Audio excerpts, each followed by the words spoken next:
eu queria dar as boas-vindas a você, Luigi, e dizer que a Fundação Índigo ela tem uma missão de trazer sempre temas atuais, temas importantes, para serem discutidos com os nossos filiados e todos aqueles que têm interesse em participar da vida pública brasileira. Temos chamado alguns parlamentares nossos, mas também alguns convidados que não pertencem aos quadros do PSL, do nosso partido, mas que, como sempre, têm tido uma participação importante na vida econômica brasileira, e você, certamente, como presidente da Confederação Nacional de Serviços, é uma pessoa de grande renome, grande visibilidade aí no cenário econômico brasileiro. Como eu sempre faço, eu peço ao meu convidado que faça uma rapidíssima apresentação sua mesmo. Você mesmo se apresente ao público, nós temos aí aproximadamente 60 pessoas hoje participando. Queria dizer que esse vídeo ele fica no YouTube, ele fica no espaço do partido, e ele é bastante consultado ao longo do tempo, da semana, e, consequentemente, vai ter sempre uma repercussão muito grande. Então, eu passo a palavra a você para, rapidamente, antes de nós começarmos a discutir o nosso país e o que está acontecendo hoje, se apresente aí para quem está nos assistindo. Obrigado, primeiro, obrigado pelo convite, Marcos. É uma honra estar aqui com você nesse diálogo aí do teu, inclusive, do partido. Para mim é muito importante divulgar aquilo que a gente vem fazendo ao longo desses anos todos. Eu sou empresário desde 1967, milito na área de informática desde aquela época e sempre fui empresário de informática. Hoje estou o presidente de honra da Confederação Nacional de Serviço e presidente da Federação de Serviço aqui de São Paulo e do Sindicato das Empresas de Tecnologia, de Processamento de Dados e Serviço de Informática do Estado de São Paulo. E, ao longo da minha vida, sempre participei das atividades associativas, criando entidades de classe, CESP, e outras entidades que vieram antes dos próprios sindicatos do setor de informática. E estamos defendendo os interesses hoje do país, tentando fazer com que o país vá para frente e não vá para trás. Sem dúvida, Luigi, você é um batalhador nessa linha. Então, vamos começar a nossa conversa. E eu pergunto a você, como é que o setor de serviços que você representa, quem sabe em segmentos diferenciados, vem sendo impactado pelo Covid-19, por essa crise? Qual o impacto no emprego e geração de renda que você tem sentido no seu setor? Olha, Marcos, o setor tem um impacto muito forte. Inclusive, é o primeiro a sofrer as crises e o último a entrar a solucionar a crise. Normalmente é assim que acontece. E hoje o nosso setor já perdeu esse ano cerca de 1.200.000 empregos, né, ao longo desse tempo. 1.200.000? Exato. Perdidos durante esse período da pandemia? Já foram perdidos pelo setor de serviços. Então, nós realmente temos um problema seríssimo com relação ao emprego. Isso rapidamente, a primeira coisa que as pessoas fazem é não usar os serviços, inclusive os serviços de utilidade pública, alguns serviços profissionais. Na crise do corona, realmente nos pegou de calças curtas isso. Então, agora nós temos que fazer o mais rápido possível, voltar ao setor, aí na economia, no setor, só que na indústria, como diferente da indústria e das outras atividades, Marcos, quando você não faz determinado serviço, você não pode recuperar os serviços perdidos. Por exemplo, o restaurante, você vai comer, não vai, na volta de usar o restaurante, você não vai poder comer 5 refeições ou 6 refeições cada dia para recuperar aquilo que você perdeu. Então, o restaurante não vai conseguir recuperar esses recursos. Como também o barbeiro, como também as outras atividades e serviços que são profissionais e prestam serviços à comunidade. Esses vocês não vão poder recuperar. A pessoa não vai no cinema 10 vezes só para recuperar aqueles filmes que já perderam, né? E assim por diante. E nem vai cortar 10 vezes cabelo, e nem vai na manicure 10 vezes para recuperar o que não conseguiu fazer no passado. Você pode deixar de comprar um sapato hoje, e quando voltar você precisa comprar 2 ou 3 sapatos, você compra 2, 3 sapatos. mas você não vai cortar 5 vezes o cabelo no mesmo dia.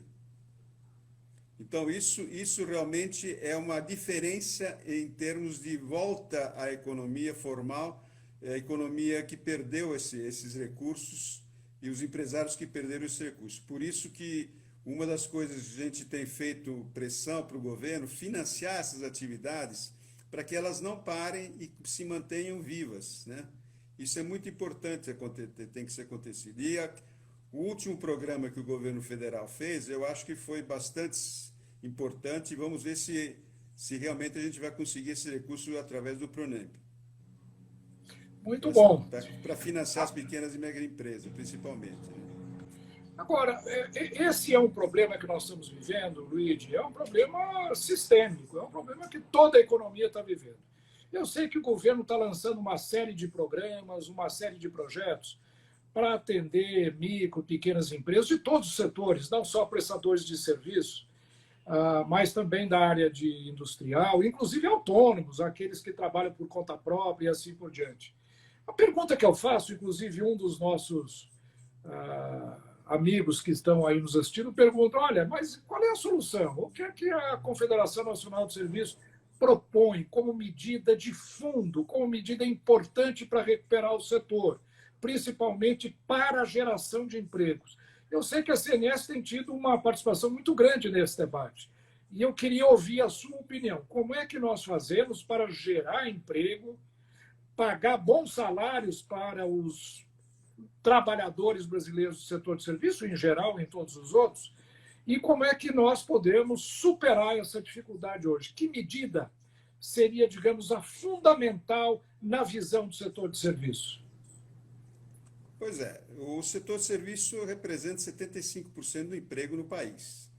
Como ele representa esse volume de emprego, realmente tem que ser, nesse setor tem que ter investimentos. E os setores que podem ser incentivados rapidamente para que volte o emprego são setores da área de serviço especificamente. Por exemplo, seria o investimento no turismo, para atrair mais turistas, para atrair mais, não só os turistas brasileiros, mas turistas estrangeiros. Essas atividades poderiam ser implementadas e financiadas e implementadas rapidamente para poder atrair o turista estrangeiro. Apesar de que o corona vai atrasar um pouco essa volta ao turismo normal, mas eu acho que esses investimentos poderiam começar a entrar hoje nesse setor. Outro, por exemplo, aproveitando o problema da saúde...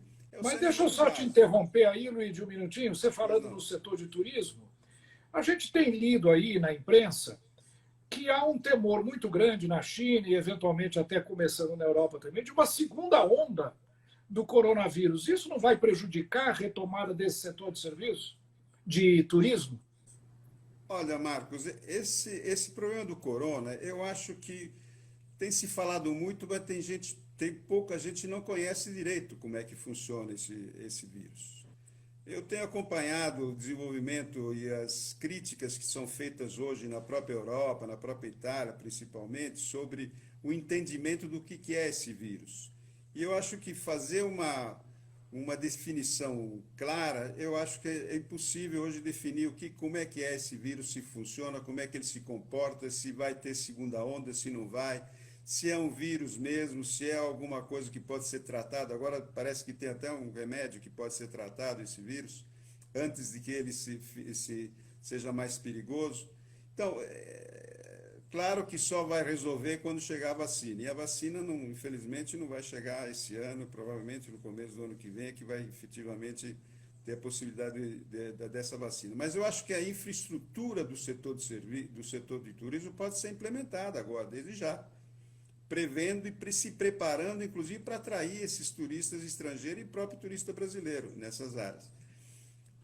A gente, como ficou parado, poderia ser efetivamente melhorado. Por exemplo, nós estamos parados nas escolas, então a infraestrutura para preparar o investimento nas escolas também, financiar a rede pública e a rede privada para as escolas, você melhorar essa atividade. Pode ser investimentos que podem ser feitos já, esperando quando a volta vai chegar às escolas e quando vai voltar o turismo. Não esperar dar o início para do processo para você investir. Você tem que investir antes. E isso a gente pode Perfeito. fazer já. A mesma coisa com relação ao saneamento básico. O saneamento básico nós precisamos investir. O Brasil é carente disso.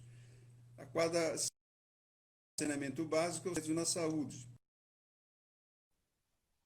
Então, com isso, a gente pode efetivamente ter um grande investimento nessa área, e é uma área que emprega muito. Então, nós temos que buscar 15, 16 milhões de pessoas que estão, 17, quase 17 milhões hoje que estão sem emprego.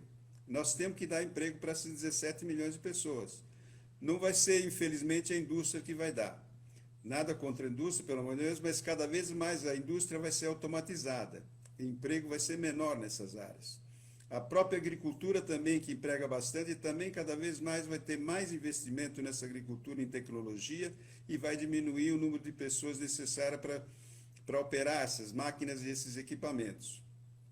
Então, o único setor que efetivamente vai poder empregar e vai poder empregar a curto prazo é o setor de serviço. A construção civil, por exemplo. A construção civil, os investimentos de infraestrutura em algumas áreas de construção que podem ser feitos, inclusive com parceria, evidentemente, com empresas de fora e empresas privadas, já que o Brasil, em termos de recursos, não sei se vai ter suficientemente recursos para investir nessas áreas, já que está gastando bastante dinheiro nesse momento aí, e tem que supervisionar uma série de atividades. Então, eu vejo que o setor que pode já se preparar para isso seria esses setores: o turismo, Perfeito. saneamento básico, a área preparada de educação, a área de saúde, a própria área de saúde pode ser melhorada. Então, é nessas áreas que nós temos que preparar as pessoas. A área de tecnologia, uma coisa que eu queria aproveitar, ela está indo bem. A área de tecnologia hoje é a mais demandada que tem. Tanto é verdade que o único setor que cresceu nessas áreas é o setor de tecnologia da informação, que é o nosso setor aqui, pelo menos que eu represento também. Então, Muito eu bom. vejo nessas Luigi, áreas principalmente. deixa eu lhe perguntar uma coisa. Eu não sei se você concorda, mas eu tenho a impressão que todas as medidas que o governo está adotando são medidas paliativas. Nenhuma dessas medidas de apoio à recuperação empresarial são estruturais, no sentido de criarem um novo clima, um novo ambiente para atrair esses investimentos que você menciona. Eu vou dar um exemplo. Na área tributária, por exemplo, eles estão simplesmente adiando os tributos. Né? Ao invés de pagar agora, vai pagar daqui a 60 dias ou daqui a 90 dias, mas vai ter que pagar. Na área de crédito é a mesma coisa, quer dizer, para apoiar a manutenção do emprego, estão fazendo com que os empresários assumam riscos, os bancos pedem garantias, então eles estão oferecendo recursos, mas em realidade o risco fica com o empresário. E ele não resolve o problema, ele apenas adia o problema. A pergunta que eu faço é o seguinte: não deveria o governo adotar algumas medidas, como, por exemplo, a desoneração, a redução do custo do trabalho no Brasil, que a Confederação Nacional do Serviço vem defendendo há muito tempo? Essa não seria uma medida mais importante? Aproveitar o momento para fazer uma reforma tributária mais profunda, porque eu estou vendo o governo simplesmente com medidas paliativas, adiando as coisas, mas a empresa que está mal das pernas, ela está mal hoje, daqui a 90 dias vai estar também em dificuldade, então isso às vezes não resolve o problema. Não é? E, pelo contrário, pode até comprometer o patrimônio do empresário, o patrimônio das pessoas que assumem esses empréstimos, esses créditos, que, aliás, não são baratos. Então, eu queria a sua opinião sobre isso. Se não se deveria estar pensando em medidas mais profundas, mais estruturais, ou seja, retomando a agenda do ministro Paulo Guedes das grandes reformas. Isso para mim, é o caminho fundamental para a recuperação da economia.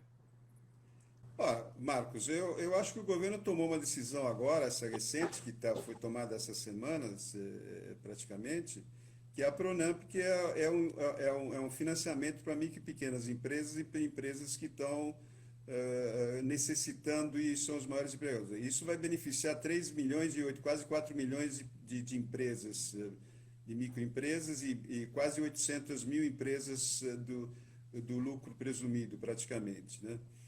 Que não estão no Simples. Isso e quem está garantindo isso é o Tesouro. Quer dizer, o empresário pode ir diretamente no caixa, na Caixa, por exemplo, e a Caixa parece que está emprestando esses recursos, pelo menos é a hipótese e a vontade do governo que isso aconteça. E garanta 30% do faturamento, você pode receber esses recursos a custo baixíssimo, praticamente a Selic mais um e pouco por cento.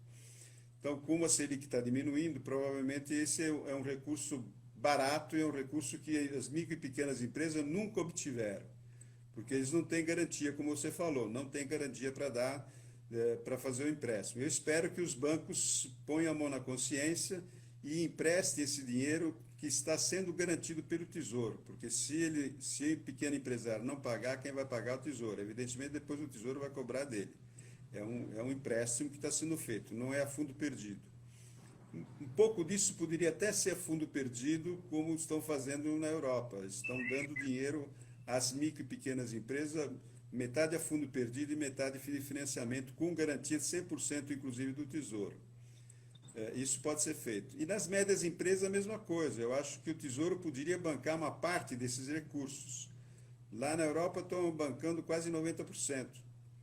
Aqui não sei se consegue se fazer isso, mas se você bancar 50% dos recursos, dos empréstimos que você vê pelo Tesouro, já tem uma garantia suplementar, né? O Pronamp tem uma cobertura de seguro de 85% da carteira, não é isso? Não, 100% do Tesouro, 100%. Você pode, é garantido 100% e você pode receber recurso 30% do teu faturamento.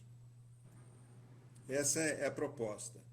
Evidentemente, com a reforma, uma outra coisa que nós vemos defendendo há anos, e você conhece muito bem o assunto, porque a gente teve, quando você estava no governo lá na Receita, você nos apoiou muito nisso, é a reforma tributária sobre o trabalho. O trabalho não pode sofrer como está sendo sofrer. Hoje nós temos uma carga tributária enorme sobre o trabalho. Então nós estamos pagando imposto em vez de pagar salário. Isso nós temos que tirar fora. E nossa proposta é tirar todos os encargos sobre a folha de pagamento, o INSS, o salário de educação, o INCRA, o próprio sistema S pode ser optativo, não precisa ser obrigatório. Quer dizer, Mas e como é que financia o INSS? O INSS seria financiado, essa é a grande proposta nossa que muitos economistas e principalmente alguns políticos não gostam, é criar uma contribuição sobre a alimentação financeira, efetivamente. Com uma alíquota pequena, por exemplo, uma alíquota de 0,82, a gente arrecadaria os 230, 240 bilhões que hoje são arrecadados do INSS. E com isso não haveria tributação sobre salário, nem para o patrão e nem para o empregado. Não. O empregado, inclusive, seria diminuído 3 pontos percentuais do INSS dele, em vez de ele pagar 8%, ele pagaria 5%.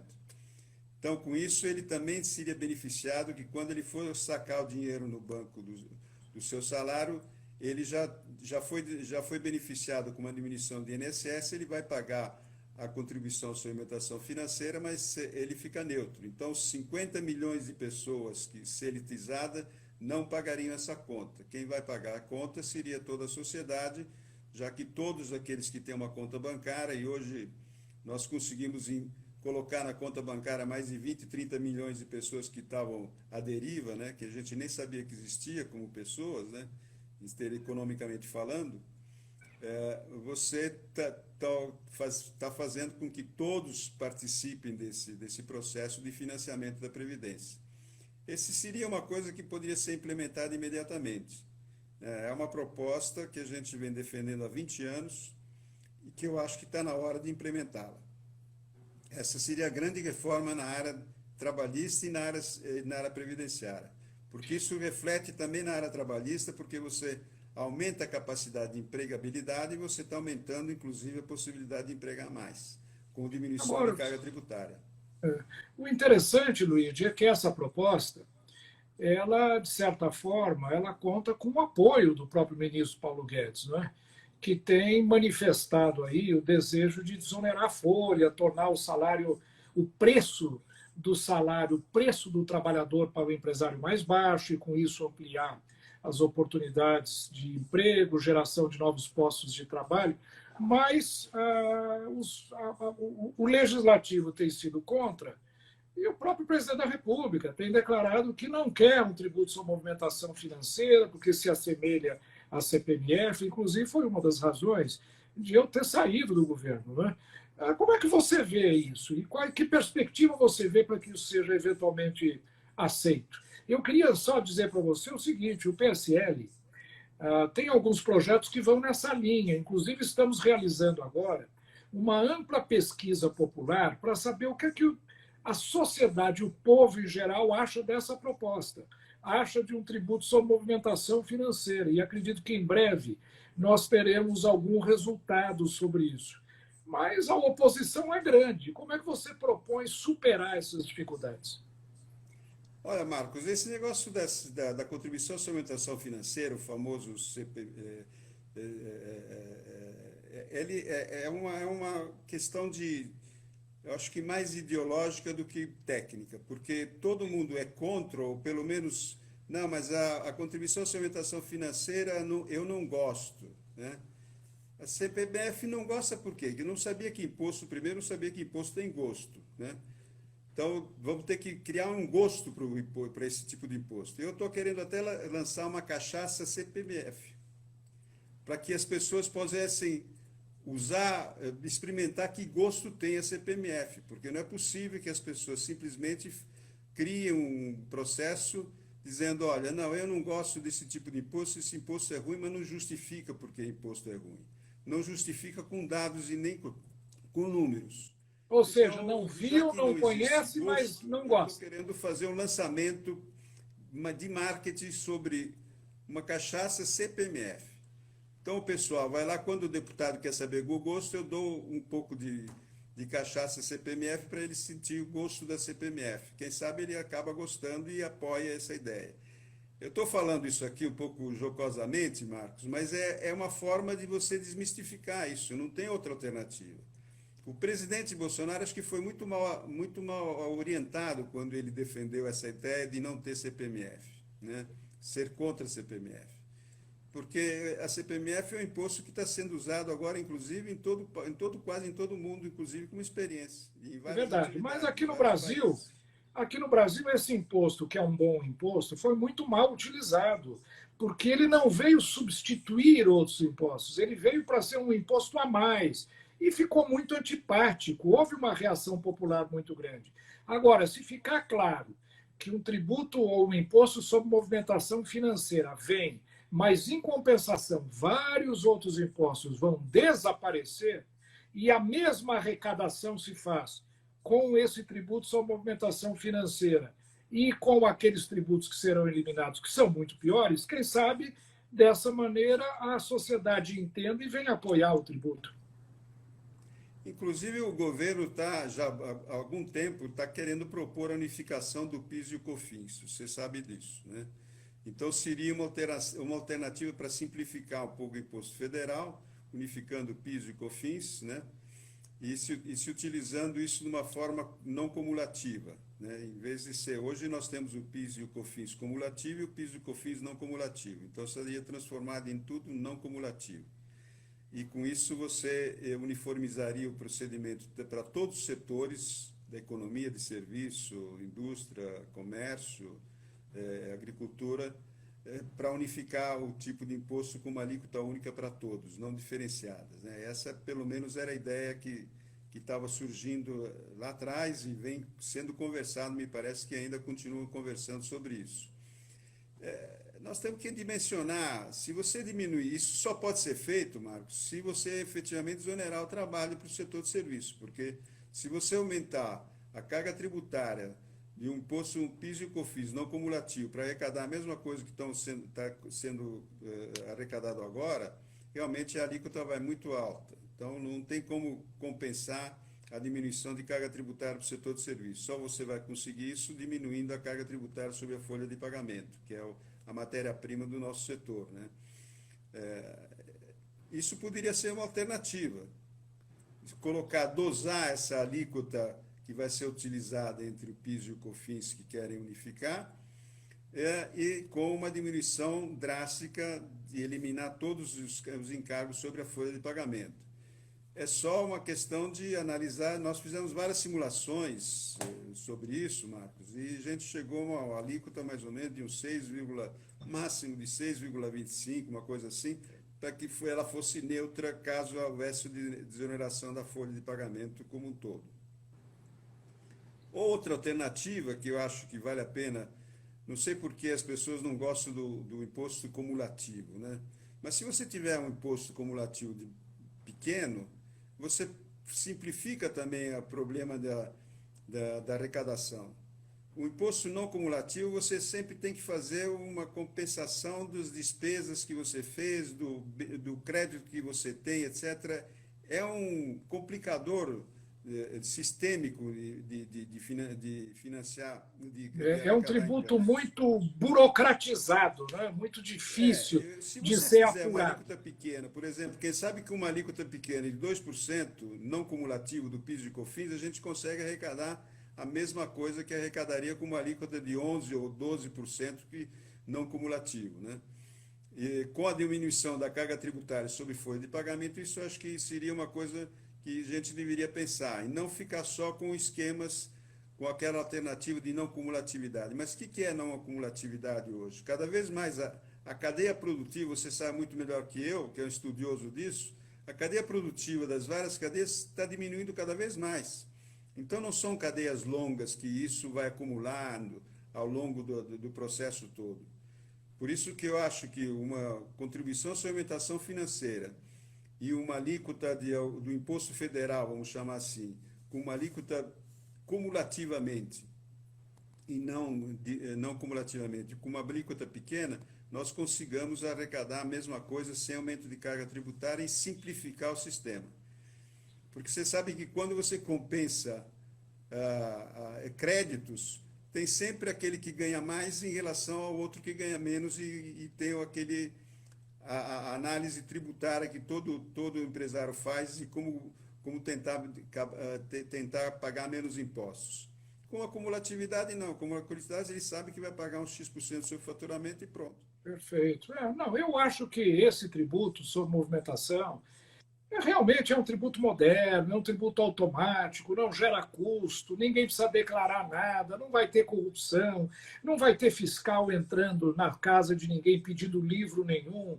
Ao mesmo tempo, vai tornar a contratação de um trabalhador mais barata, não é? Porque haveria uma eliminação das contribuições, por exemplo, incidentes sobre folha, que são elevadíssimas no Brasil. Eu acho que há vantagens enormes, não é? Com relação a esse tributo, que poderia até, eventualmente, no futuro, começar a agregar outros tributos, e ser transformado num imposto único, alguma coisa mais simples. Mas parece que, no Brasil, nós gostamos muito da burocracia, e há muitos interesses envolvidos, né?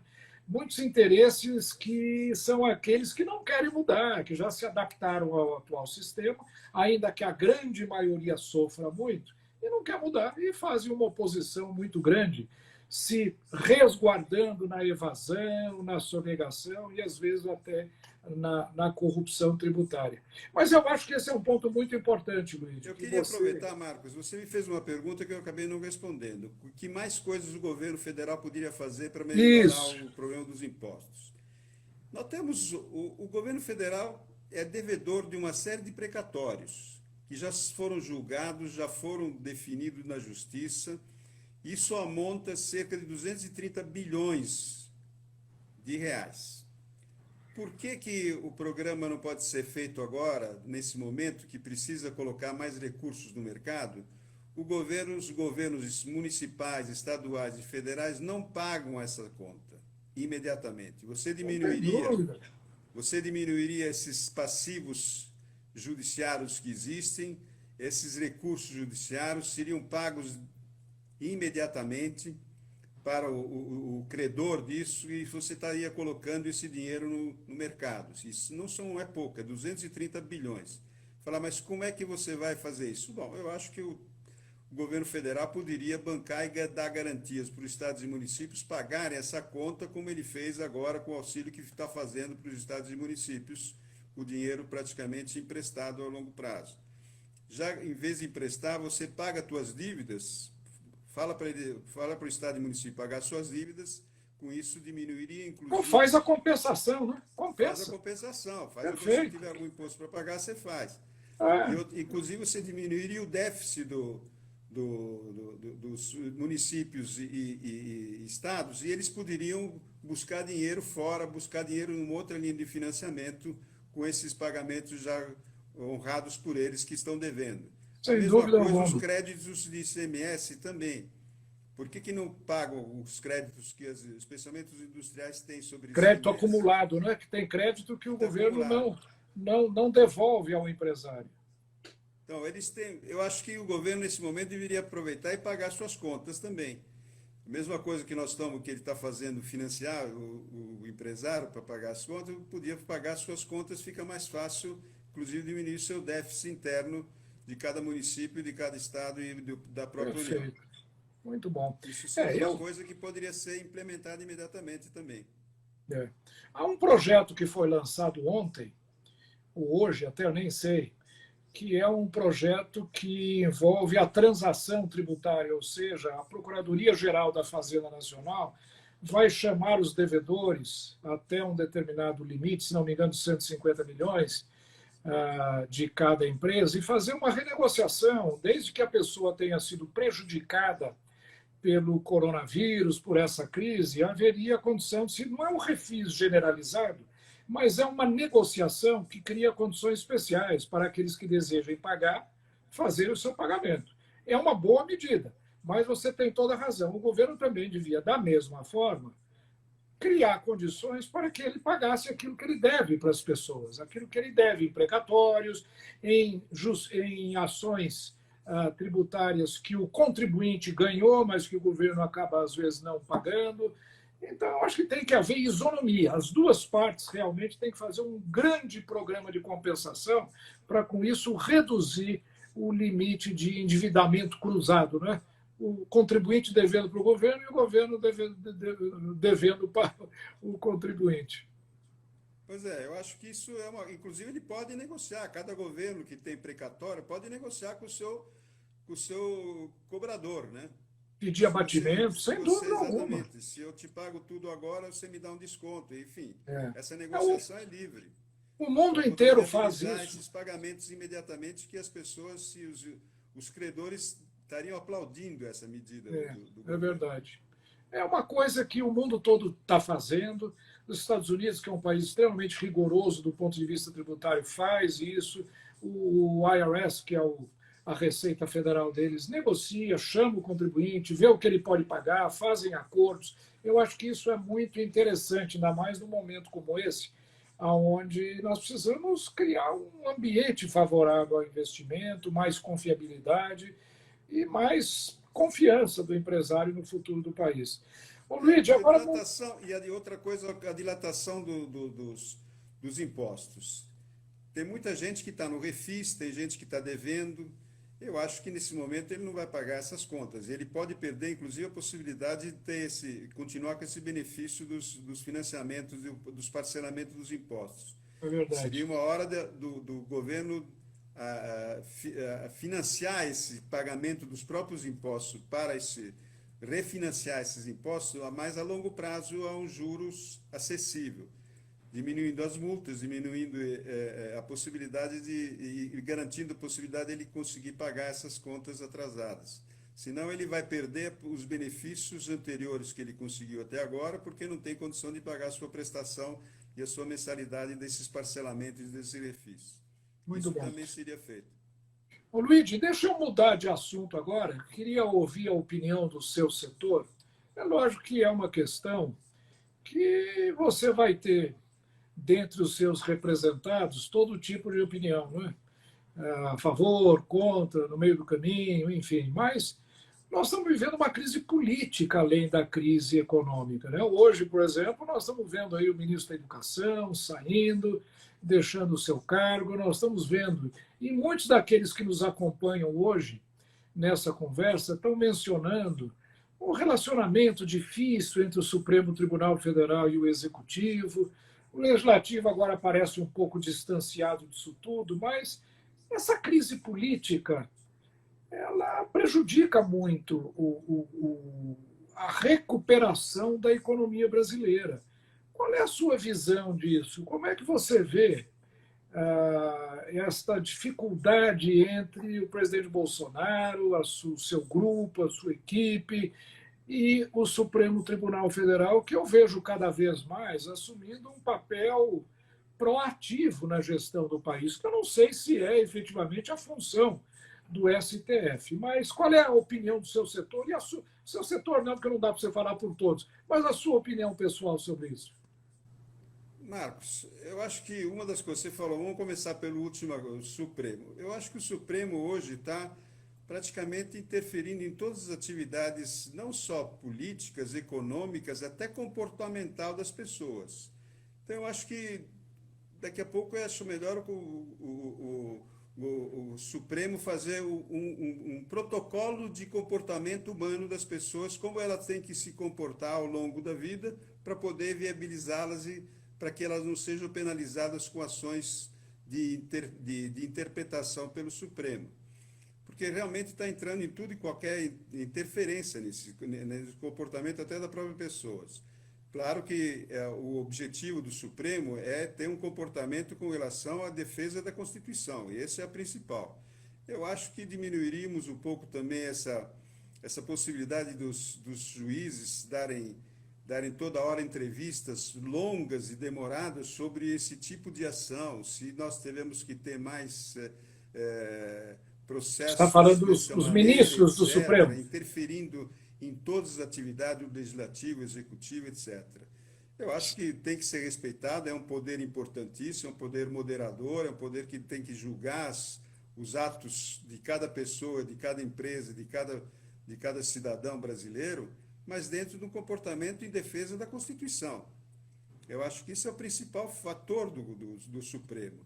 Agora, interferir em comportamentos até em todos os setores, é ambiente, é com relação à moralidade, com relação a tipo de ação que a pessoa pode fazer, se pode levantar a voz ou não pode, se pode xingar ou não pode xingar. Esse tipo de comportamento, interferência do Supremo, eu acho que é um pouco interferir demais num processo de vida normal de uma pessoa. Eu acho que todo mundo, claro que as pessoas têm que se comportar sem ferir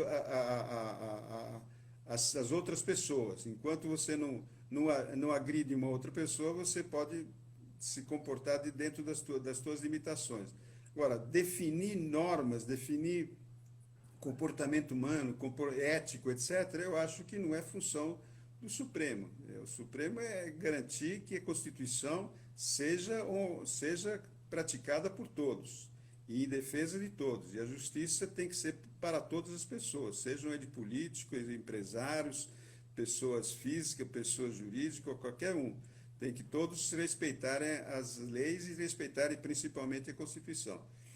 Mas só que hoje o Supremo, meu modo de ver, como leigo nessa área, ele está interferindo um pouco dentro de outros, não só nos outros poderes, mas principalmente no comportamento humano das pessoas, né?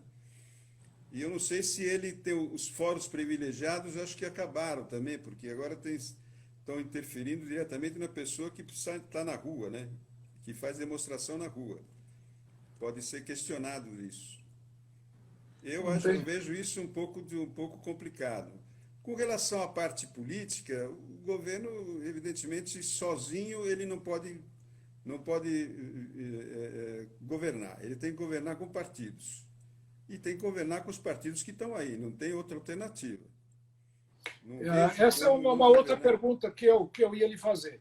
Nós estamos vendo hoje o presidente Bolsonaro fazendo acordos com partidos políticos, né, distribuindo o poder entre vários partidos, e que é uma coisa que ele, durante a campanha, disse que não faria, que iria simplesmente contratar técnicos independentemente de filiação partidária.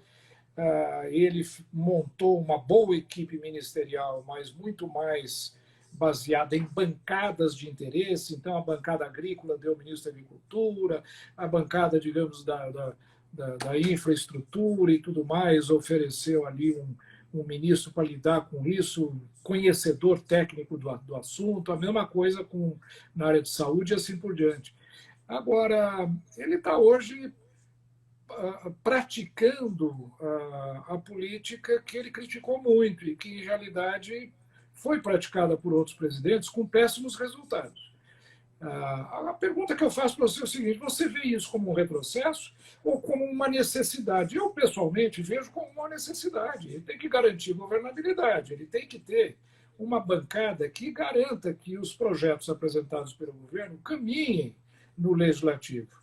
E da forma como a coisa vinha acontecendo, sem dizer a culpa é de A, de B ou de C, é o fato que esta base de apoio congressual não estava existindo para apoiar esse governo. Tanto que a maior parte das medidas provisórias que o governo mandou para o Congresso não foi aprovada, o que é uma dificuldade muito grande, né, na governabilidade do país. Você vê da mesma maneira? Você acha que agora, quem sabe, as reformas estruturais, com essa base mais sólida, poderão caminhar no Congresso Nacional de forma mais ágil, mais dinâmica? Olha, como falei, o governo sozinho não vai poder governar. Nós somos, apesar do presidencialismo, você precisa aprovar as leis no Congresso. E se você tiver um Congresso hostil, realmente ele fica difícil de aprovar qualquer lei, qualquer progresso que nós temos. Inclusive a reforma tributária, se não for conversada com o Congresso, não pode prosperar. Evidentemente, tem que discutir. O que o Congresso não pode fazer é dizer isso pode ser discutido ou isso não pode ser discutido. Então, isso não. Tem que ser discutido todas as propostas que forem colocadas na mesa. Eu espero que isso aconteça sempre, né? Agora, realmente precisa de apoio. Esse negócio de toma lá da cá, desde que não seja um processo simplesmente político, dizendo, você quer uma participação no governo, quer um cargo, quer um ministério, etc., para me dar um apoio político, isso é uma coisa. Agora, não é em função de que eu te libero um ministério, te libero um cargo para você colocar o dinheiro, usar o dinheiro do cargo, usar o dinheiro indevidamente, ou usar através, como era feito antigamente, com relação a falcatruas, isso acho que o presidente não deve permitir. Espero que isso não aconteça. Quer dizer, o cargo você pode negociar como um apoio político, com qualquer coisa, nesse momento. Agora, trocar isso por recursos, não tem dúvida. outra coisa, isso eu acredito que o presidente não vai deixar isso acontecer. Não, e aliás, ao contrário, ele tem dito. Eu tenho plena certeza que isso não vai acontecer. O presidente Agora, Bolsonaro tem dito. Negociar com partidos essa possibilidade de participar do governo e dar ideias, dar propostas, fazer propostas, etc., são válidas, né? Não tem dúvida, eu acho que... As coligações são feitas no mundo inteiro, então tem que ser feita essa coligação para poder governar, a menos que haja um partido soberano que possa governar, e coisa que nós não temos aqui, então temos que governar com aquilo que existe, com os partidos que existem. Eu acho que tem muita gente que pode dar boas ideias, inclusive ao governo. Não precisa efetivamente ter só pessoas que vão lá simplesmente para ter o cargo e não dá trabalho e não dá boas ideias. Eu acho que existem pessoas que possam fazer isso. Agora, em troca de outras coisas, aí eu acredito que o presidente não vai aceitar esse tipo de compromisso. Não, ele tem dito que não. E, aliás, se nós somos obrigados a reconhecer. Esse governo já tem 1 ano e 6 meses praticamente e não houve nenhum caso visível, pelo menos, de mal feito, de corrupção.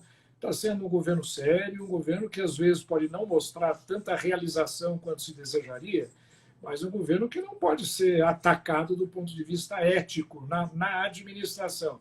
Logicamente, existem aí todo tipo de conflito com relação a parentes, com relação a pessoas, mas não são problemas oriundos do governo, que realmente tem sido bastante correto. Uma outra pergunta que eu queria fazer para você, Luiz, eu sei que você sempre participou muito, e o setor de serviço é muito importante, na questão de acordos internacionais para facilitar transações de serviços, compra e venda de prestação de serviços entre vários países. E o Brasil caminhou num acordo com a União Europeia, que a questão de uns 8 ou 10 meses atrás causou muito impacto, foi um grande passo que o governo deu. Mas eu vejo agora um retrocesso novamente nisso. Né? Quer dizer, o Brasil está caminhando na contramão de tudo que o mundo está fazendo. Existe hoje uma má vontade contra esse governo no mundo todo. O noticiário não está sendo favorável ao país. Como é que você está vendo isso? Você acha que é justa esta visão que o mundo está tendo de que o Brasil está descontrolado, que o coronavírus está completamente fora do controle? Porque eu acho, pelo contrário, nós conseguimos achatar a curva.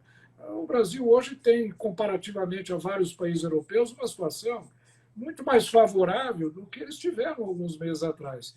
Como é que você vê isso? Que dificuldade você vê no encaminhamento desse relacionamento internacional, que é muito importante para o setor de serviços? Olha, o que falta para o governo é um pouco de comunicação. A comunicação do governo realmente ela é fraquíssima, tanto nacional como internacional. Nós não conseguimos, o governo não tem conseguido levar as informações precisas para o exterior, inclusive. O presidente sempre diz, falam a verdade, mas não só a mídia tem que falar a verdade. Eu acho que também o governo tem que fazer um processo de informativo para o resto do mundo.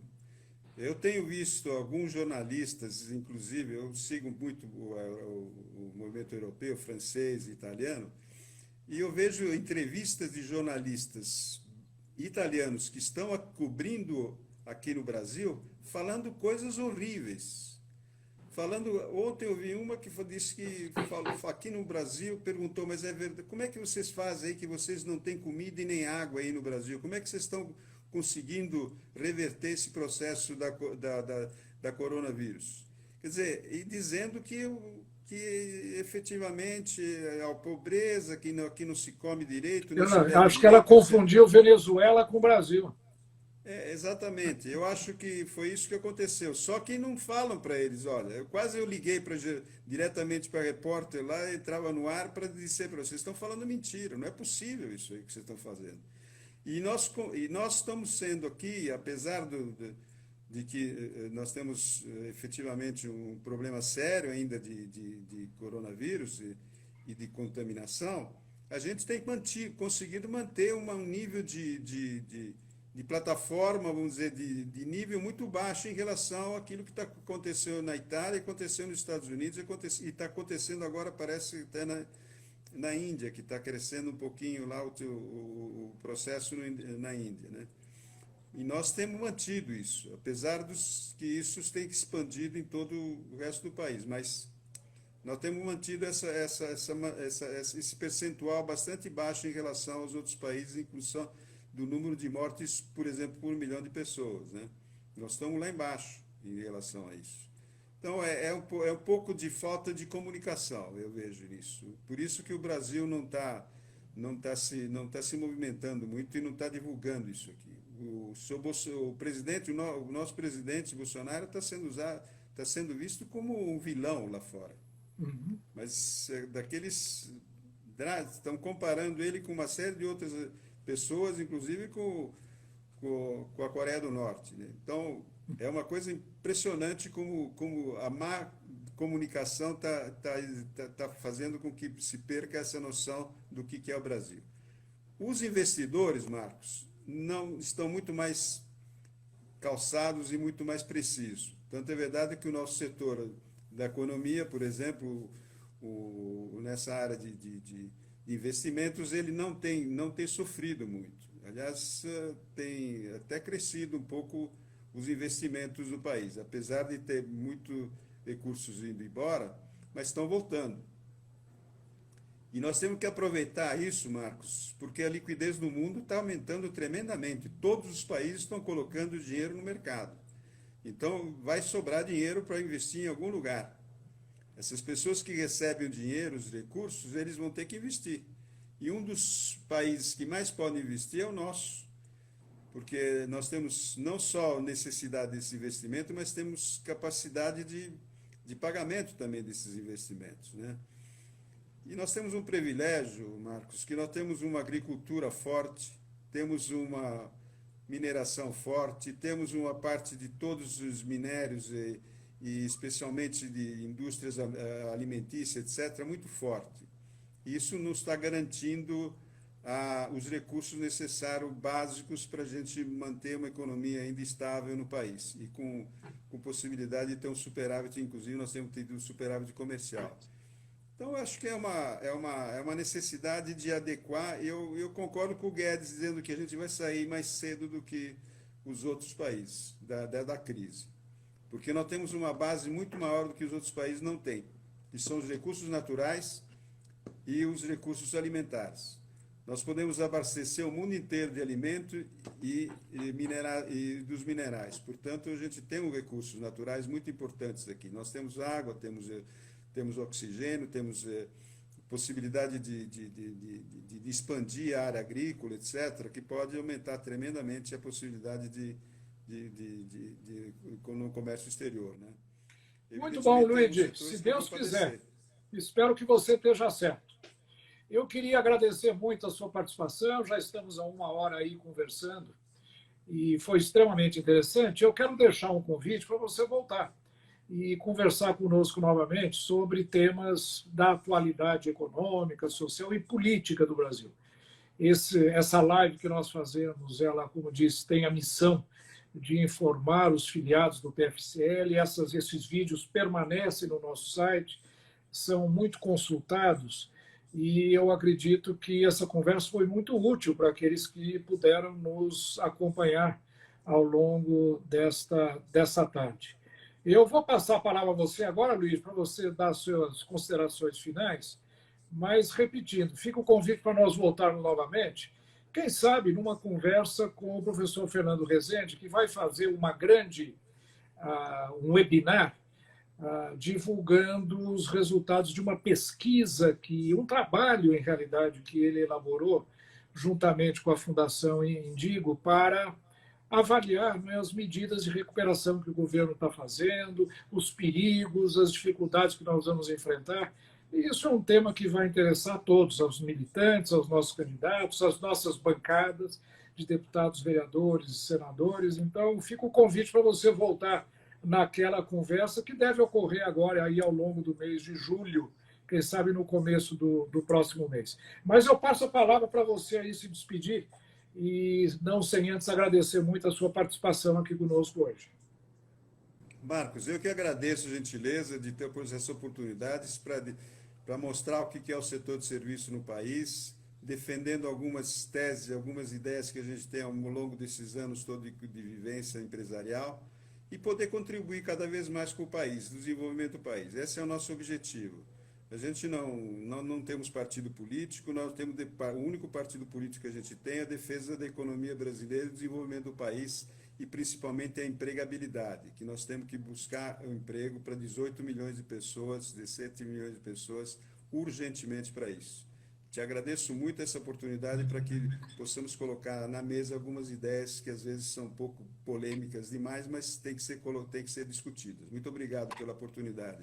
Muito bom. Nós é que agradecemos a todos aqueles que nos acompanharam aí nessa live, e temos um encontro marcado para a semana que vem, no mesmo horário, 17 horas, voltamos a ter uma conversa como essa, tão agradável como a que tivemos hoje com o Luigi Nesi, presidente da Confederação Nacional de Serviços e representando o setor de serviços, que, como ele mesmo disse, é responsável por 75% dos empregos gerados no país. Portanto, a responsabilidade de fazermos esse setor voltar a investir, voltar a produzir, voltar a gerar postos de trabalho é fundamental para a recuperação do país.